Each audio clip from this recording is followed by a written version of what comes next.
ওই দেখ পূজা bridal makeup করে এসেছে। বলতো হ্যাঁ অন্যরকম লাগছে তাই না? অন্যরকম না ছাই, যেন বিয়ে করতে যাবে। আর পরে ছবি তুলে তারপর অঞ্জলি দিতে যাবো। ঠাকুর আমার বয়ফ্রেন্ডের কথা যেন আমার বাড়িতে না জানতে পারে, আর যখন আমি বাড়িতে বলবো আমার বাড়ি থেকে যেন মেনে নেয় আমাদের রিলেশনশিপটা।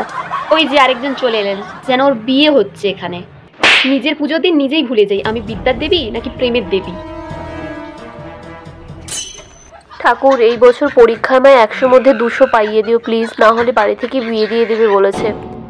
দারুণ লাগছে তোকে। থ্যাংক ইউ, ভালো তো লাগতেই হবে না, কারণ আমি 6 মাস আগে থেকে প্রিপারেশন নিচ্ছিলাম সরস্বতী পুজোর জন্য। তো এই শাড়িটা এসেছে আমেরিকা থেকে, আমার বাবা ওখানে আমেরিকাতে থাকে, তাই কত দাম আছে শাড়িটা? তুই কিনতে পারবি না, 15,000 টাকা দাম আছে। এই কানেরটা আগের বারেও পরে এসেছিলি না? না না, এটা সেই কানেরটা নয়, এটা অন্য কানের, তোর বুঝতে কোথাও ভুল হচ্ছে। আজকালকার ছেলে মেয়েগুলোর অবস্থা দেখো, আমার কাছে কোথায় এসে আগে অঞ্জলি দেবে, পরীক্ষায় সবগুলোকে ফেল করাবো দেখবি। যতই আমার কাছে এসে বল পাশ করে দাও মা, পাশ করে দাও, কিছুতেই পাশ করাবো না, সবগুলোকে ফেল করাবো।